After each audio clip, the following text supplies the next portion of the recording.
Good morning.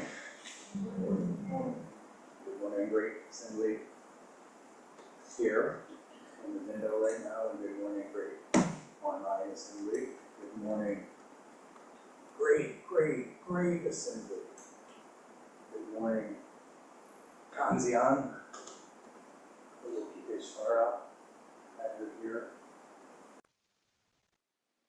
I was just feeling and remembering something Dogen says somewhere about Kanzian, the great embodiment of compassion, that when we turn and face the wall, when we take our seats, great embodiment of compassion takes seat with us, Zazen. And when we turn and place our feet on the ground and stand, Kanzian, great embodiment of compassion, turns and stands on the ground and facing the world, ready to respond with compassionate action. I want to show you something here that I have on a card, and I've had this card with me close since the opening ceremony. It's some words that I spoke as part of that ceremony. With the Great Assembly's help, I will do my very best to fulfill this position with dignity and compassion, and I've kept it close, which means I've kept all of you close since the beginning of Ango. And I look at this not only every day, but like several times a day. And already just in the opening week of Ango, deep realization of how much this is true. Yes, for Shuso, but for all of us, with the Great Assembly's help, I'll do my very best. It's already actually our theme of identity action, or what I call intimacy action, this interconnection and one suchness. Where's the line? Is there that boundary between self and other at this fundamental, absolutely foundational level, one suchness? Intimacy, deep, like existential intimacy. Hojo-san has asked me this morning to just speak a little bit about Ango and share what Ango is and what my experience of Ango has been just even in this opening week. So that's exactly what I'll do. And the way that I'll do that is I'm going to share a little selection, actually, Roshi, from your book, No Beginning, No End, where Roshi writes a little bit about Ango. So I'll just share a little piece of that, and then I'll make a quick connection and several connections naturally throughout of Ango to our theme for this Ango. And finally, and most importantly, for me, I'm not going to do that by like trying to explicate the text from which this theme comes. That's a great thing to do, and I love it. But instead, what's most important is direct experience. And so I want to just try to speak from some of the highlights, at least, of my direct experience of practice here with you all during Ango. We might think of it as me kind of lining up some of these frames of a motion picture and doing a like kind of live quick cut edit that I'm going to put together. I'll give a general view of the Ango schedule, just so we know and can really understand what it is, what we're doing, and why we're doing it. And then I'll give some highlights of like things that have really touched me.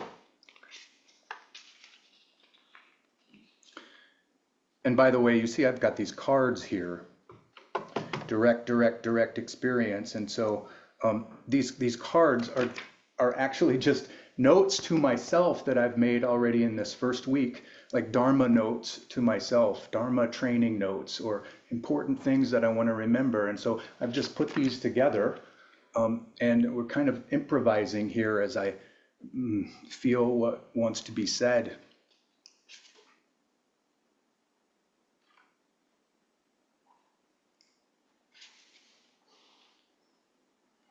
Let me read what Roshi has said about Ango here. Actually, I'll mention this first from Roshi's letter, opening letter for the opening of practice period. Roshi wrote to us, Zen mind is an awakened, open mind in the midst of our very ordinary lives. We emphasize that no matter where we are, or whatever we're doing, we're all practicing the way together as one body, as one mind. And through the days of practicing together, near or far, we will surely settle into a deeper self, big mind, which is intimate, stable, and complete. And in the chapter from No Beginning, No End, called Confidence in Your Original Nature, Confidence in Your Original Nature, here's what Roshi has written there. Every year, our Zen Center offers a special practice period known as Ango, which means peaceful dwelling. This refers to a peace within each person that is so pervasive and deep that it is inconceivable. And I'll mention here, this is me, realization of moving toward that place of peaceful dwelling. Much of the time requires going through a lot of not so peaceful dwelling.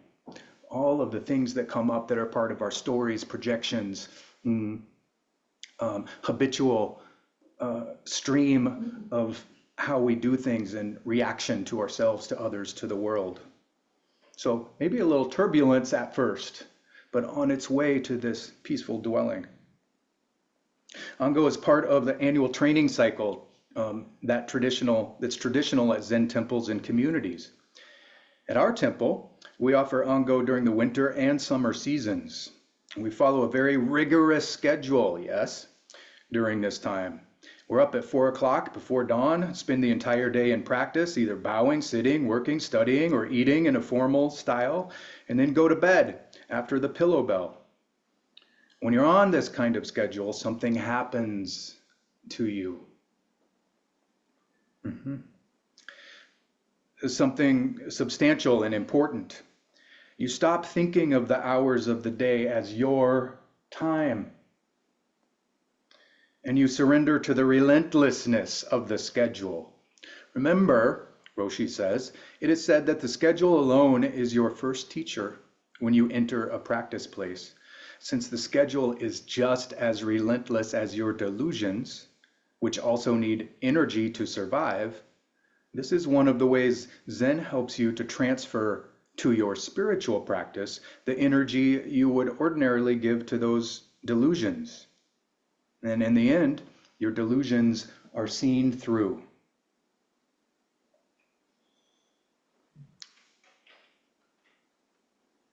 One more thing. During Ango, the repetition, lack of distraction, and attention of practice help us to shed the many layers that obscure our original nature. Since we follow the same schedule every day and everything is so structured, things that were hidden beneath the surface begin to emerge. It's a bit like being under a microscope. You begin to see a wonderful side of yourself that has always been there. And often you'll see a very dark side as well. But because the practice period creates an opportunity for this to surface, you can be with it. We can be with it. Because you can see your dark side and be with it, you can also let it go. It's like a general house cleaning. And that's one of the wonderful gifts of Ango.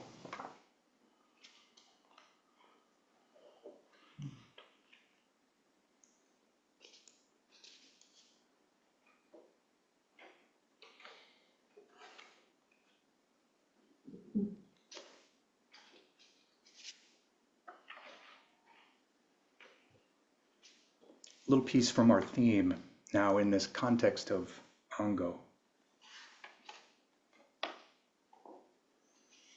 Remember, this is Dogen from a text called The Four Embracing Actions of a Bodhisattva, or just Four Embraces. Offering kind speech or compassionate communication, benevolent action, and identity action, or what I've called intimacy action. Identity action, intimacy action, means non-separation. It is non-separation from self, while at the same time non-separation from others. And when we realize identity action, self and others are one suchness.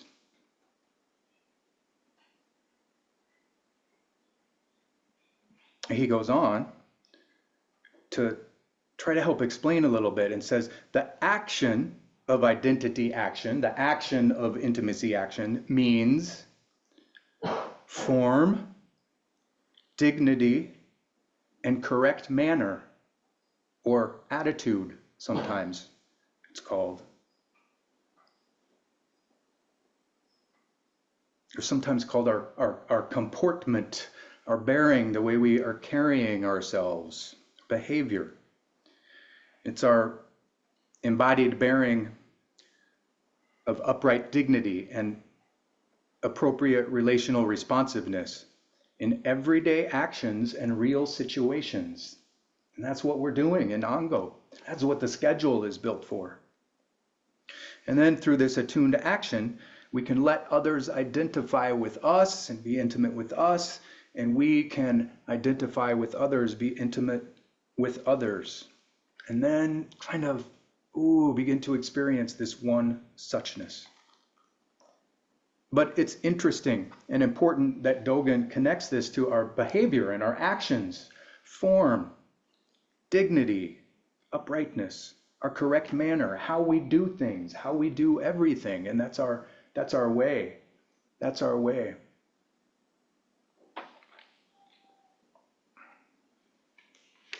Dainen Katagiri-roshi has commentary on this.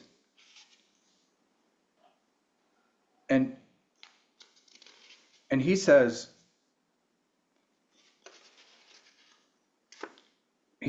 that this fourth embrace, identity action or intimacy action, means to practice something or do something with complete, full devotion.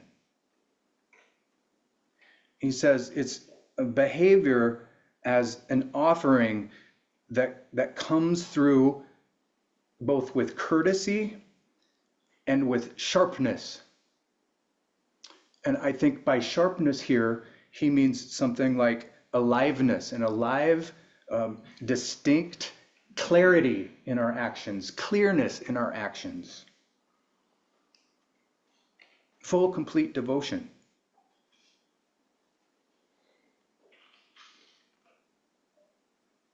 Now I'm thinking of our ceremony last night, Fusatsu, what we call here at-one-ment. And we might think of this as at-one-ment action, intimacy action, identity action, at-one-ment action. Okay, so here we go. I want to share a little bit. We might think of this as, I've certainly started to think of this just in the little preparation that I did as like true confessions of a Shuso. True confessions of a Shuso. And to do that, before I mention these important moments for me that I've experienced in the schedule, I think maybe it's important for me to share a little bit about myself, a slice because of a connection to what I've been experiencing. Okay, so I want to give you a quick, maybe playing at 2x speed, highlight reel, some things from my childhood. Even though no one knew it, I think I was a strange kid. I think no one knew it because I was, I had lots of friends and was popular, and I was athletic, and I was a good student, and I played music and just, had the appearance of being in this box. But I was really strange from a young age.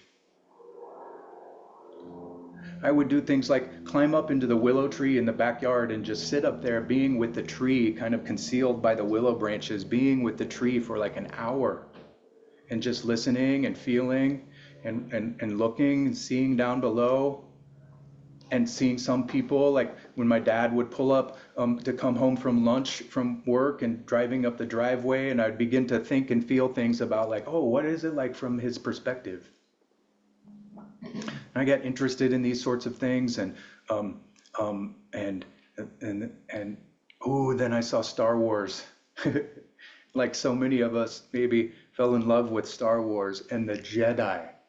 And oh, yeah, the lightsaber, of course, but their bearing, their way of being, how they were and how they spoke, and the clothes, what they wore, those robes and the fabric. And I was just drawn to it. Something was already happening for me there. And so I would do strange things like go up in my room for an hour, just sit in silence and like really concentrate and try to move things with my mind. I swear maybe one time I did it, but imagination. And I would be mowing the grass, whether like walking slowly, just straight lines mowing the grass, or sitting on the riding mower, but like really upright, and all of the neighbors would comment, look at that, look at Chris's posture. I've never seen. And then in high school, like in physics class, I would be driving this wonderful teacher crazy by always having a question. Okay, yes, I understand, but why? Why does that do that? Why does that work that way? Why? Yeah, how do we think we know that? Okay, I understand, but why? Had this kind of question. She gave me a great gift by saying, okay, Chris, like you get one question every class. So then I started to learn like this importance of like, what's the most important question? I share all of this really not to talk about myself, but to begin to illustrate kind of what can be possible for all of us in Ango.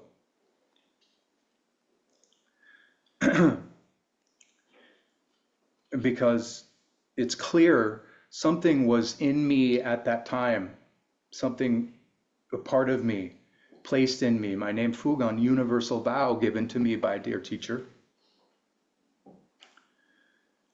was there then. And although I've been now in the Zen path for 25 years, I've somehow managed to be adjacent to this deep vow, but not fully given to it.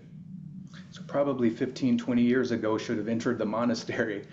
But second best time is right now, whether monastery or not, deep training right now. And that is happening here in Ango. And I had a moment when, I realized, this week, I'm not lonely.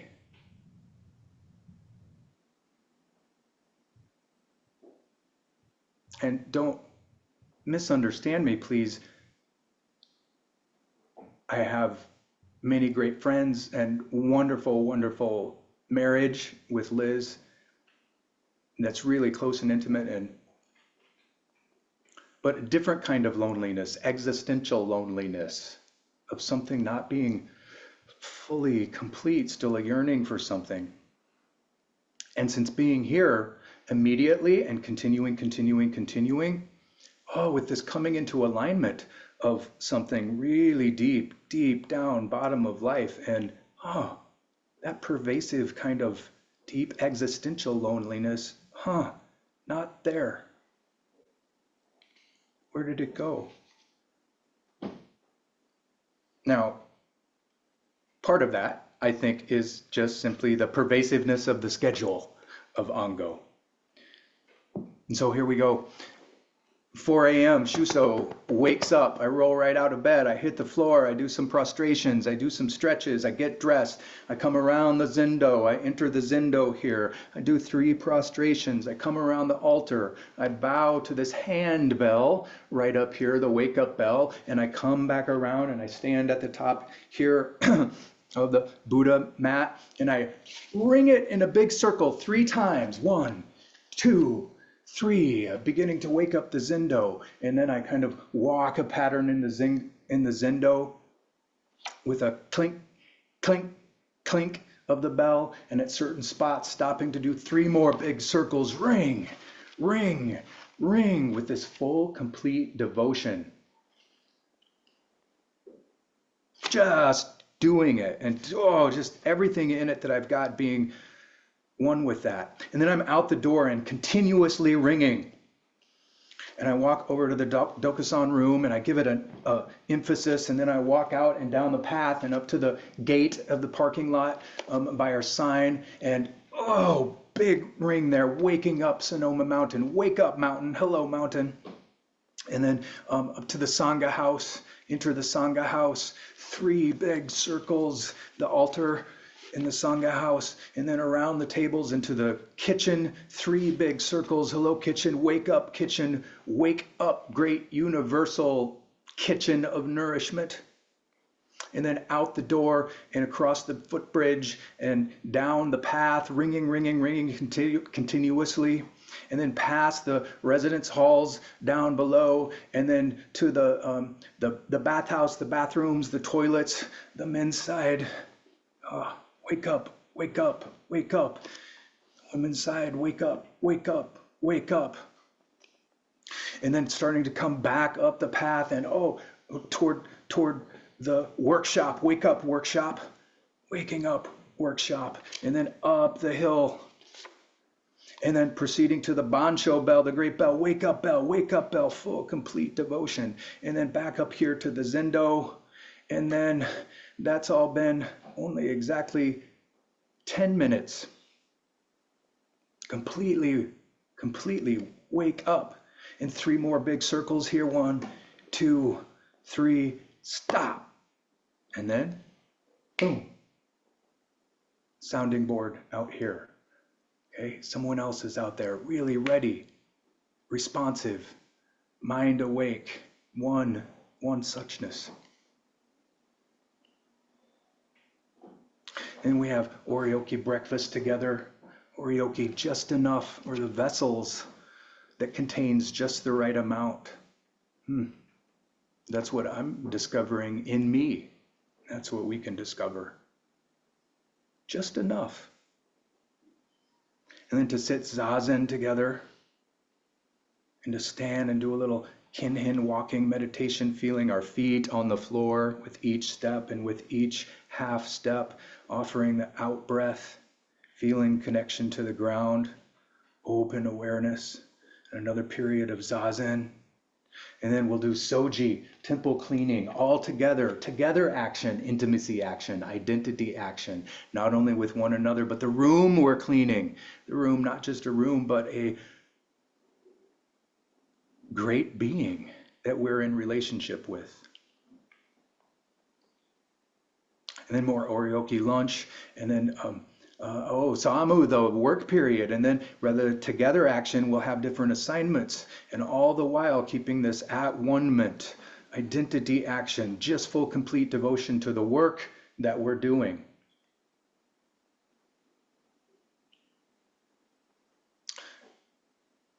Another period of zazen, then lunch, and then more work in the afternoon.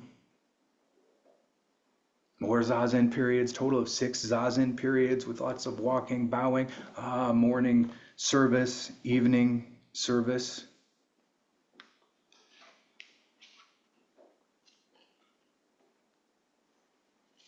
And those services where we chant things like our great chant, the intimacy of relative and absolute. To be attached to things is illusion. To encounter the absolute is not yet enlightenment. To be attached to things is illusion.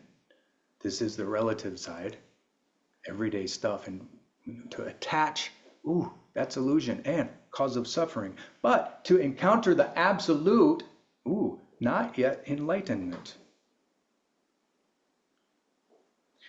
In Ango, we can realize both deeply through deep, direct experience. Always this both, one side, one aspect, other aspect. For ordinary, relational, everyday lives, everyday objects, everyday interactions with people, just being ourselves and who we are. But also maybe have this big opening, encountering the absolute, but not remaining there, not getting stuck there, because from there, right straight back into the absolutely ordinary of our everyday lives. And sometimes it can be like a back and forth. We see one side but not the other, then we see the other side but not the counter aspect. But soon, with this momentum of our schedule and momentum of this complete full devotion to practice, it starts to merge, starts to unify, starts to integrate, is what I found here. In really, really deep, beautiful ways. And it makes me think of a sculpture that I recently had the opportunity to see. And so I want to share about my experience with the sculpture because of how it relates to this identity action and this intimacy of the relative and absolute. It was a sculpture called Composition with Long Verticals. It was in this big open outdoor space of a field, big sky, beautiful sky. And it's this tall, vertical, up structure, this lustrous bronze. And it consisted of 2 parts, one side and the other, this interconnected structure. 2 sides, 2 aspects, interconnected. On one side, at the top, a huge, elegant head with a face that's slightly concealed, but one great eye gazing outward. And standing beneath it, there's a feeling there with this largeness, this big eye high above you. And so maybe can feel quite small, but on the other side, same vertical, high structure.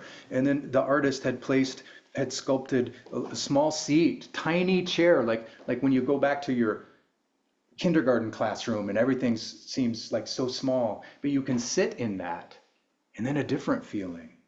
So maybe one side big, one side small, but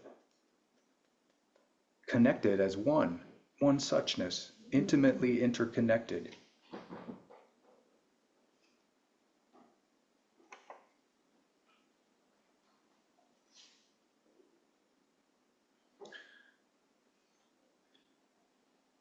I want to cut to end of our schedule,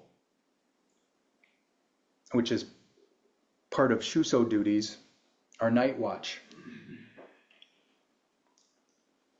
And I walk all of our grounds here. I come in, I do prostrations, I get the shakus, the clackers, prostrations, and I'm out the door. And with every 8 steps, with each step feeling the foot on the ground, just becoming one with the earth and feeling it, sensing it, but counting each step. 1, 2, 3, 4, 5, 6, 7, 8. 1, 2, 3, 4, 5, 6, 7, 8.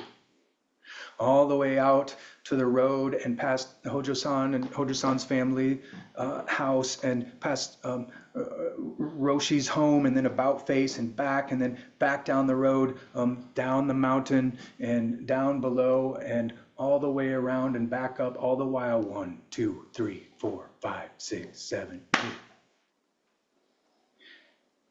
Earlier this week, we held a forms study session for learning our sounding instruments. And Hojo-san said something almost as an aside, but it hit. When we're holding the instrument, we're holding it gently and lightly. Our feet are on the ground, and we're standing, feeling our feet on the ground, holding lightly with our hands, but from our hara, our tendon, our center, our belly, strong energy and strength there. And this puts us in relationship with what we're doing, relating to what we're doing, letting its being speak for itself and be itself as we are being ourselves. And he said, it's very important, evoke a sacred feeling, evoke a great feeling of being.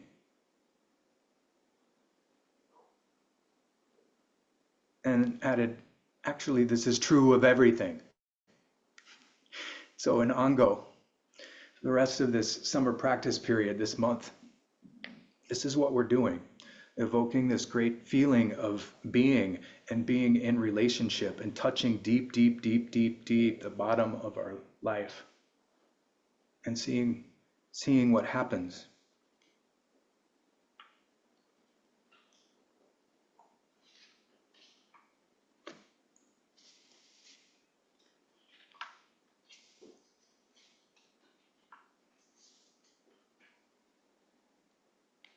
Doing this with meticulous attention and care, doing everything with meticulous attention and care,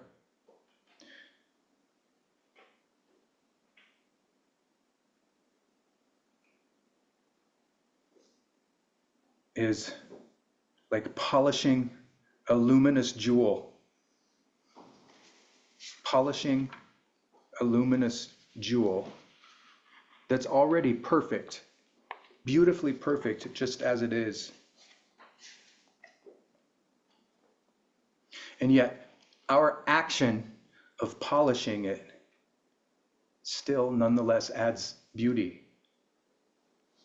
Another phrase for this is adding beauty to brocade, one of the recommended books. Brocade, this lustrous, elegant fabric. Beautiful, complete beauty in and of itself. And yet we add beauty to it.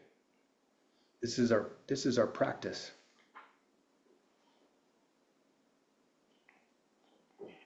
We can entrust ourselves to it. And as we entrust ourselves to the way is entrusted to us, and the way entrusts itself to the way. Finally, for me, what's almost become like a mantra of a reminder to me through this practice are these 3 things. And I've noticed in my body now is this 1, 2, 3, 4, 5, 6, 7, 8, continuing like in my body throughout the day, that rhythm of practice. And like with each one, it's Fugan, bright awareness. Fugan, responsive body. Fugan, well-aimed heart. Bright awareness, responsive body, well-aimed heart in everything we do. And when we fail and fail and fail and fail again, and fail better and better and better, and yet return, return, return, come home, come home, come home, come, quick, quick, here, here. And when we return, a joy springs up in us. So may a joy spring up in all of us as we continue to practice in this summer Ango.